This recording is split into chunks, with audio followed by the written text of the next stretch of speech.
We always been sold the idea that the indie dream is the ultimate goal, that if you work hard enough on your own project, you'll reach that mythical freedom. But nobody talks about what happens once you get it, and you realize you have no idea what to do with it. Suddenly, infinite space feels like a cage. We believe that having control over everything, from the abyss of a black screen to the very last pixel of a world, means being free. To be honest, I used to believe that too, but control is a paradox. It gives you the absolute power to detect the rules, to be the god of your own code, but it also makes you solely responsible for every silence and every mistake. We are usually alone on this path. No schedules, no bosses, no one to disagree with us. And that's where the danger begins. How do you discern if you are on the right track when your own voice is the only one echoing in the room? In the end, we conquer that mythical freedom, but we ignore the price. A price that many developers, myself included, end up paying in silence. The indie dream sounds idyllic on paper, but it's often a mirage. We obsess over the one piece we think will solve everything. Success. A success reserved for a selected few. At first,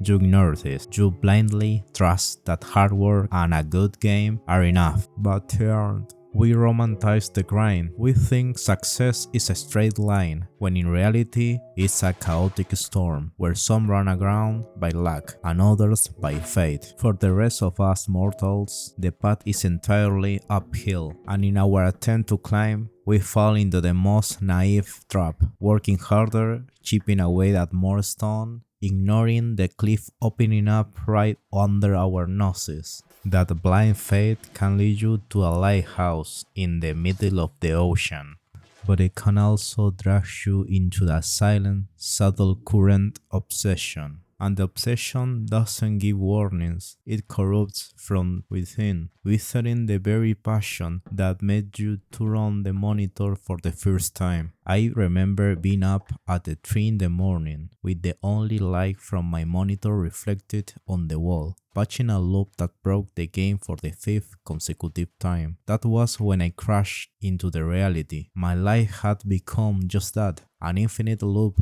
where I was fixing fictional problems to ignore the real one, how my own life was falling apart. I stopped looking at indie development with lovesick eyes of the beginning. The magic turned gray, a landscape of lights and shadows. By accepting that maturity, you disconnect from the fantasy where everything was rose-colored. You understand it was always a rocky path, but that disconnection is vital if you want to survive in this profession. It's the price of growing up. Right there, at that dead end of the road, you come across the fork. One morning, I woke up as usual. Within a few minutes, I was already in front of the screen with my coffee by my side, and suddenly I felt completely empty. Development was no longer a refuge, it was a cage I was beginning to hate. Something inside me clicked. I understood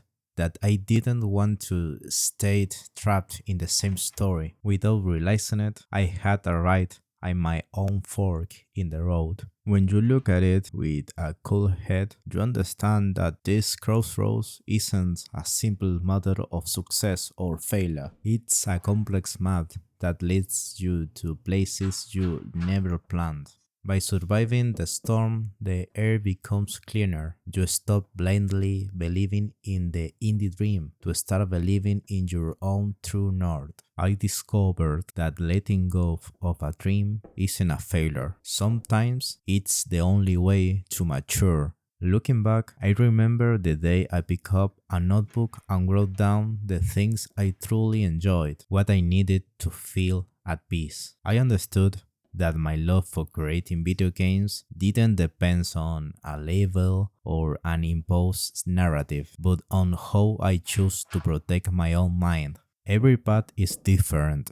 Some walk away from the industry forever. Others keep trying with a renewed maturity. Others seek refuge in a team to share the burden. In my case, the path led me towards the technical side, towards architecture, and this is where I come to my own conclusion. Sometimes, to grow, you have to stop trying to build a cathedral all by yourself, armed only with a pickaxe. You have to learn to be part of something bigger, striving for excellence in the structure, in clean software, surrounded by other human beings.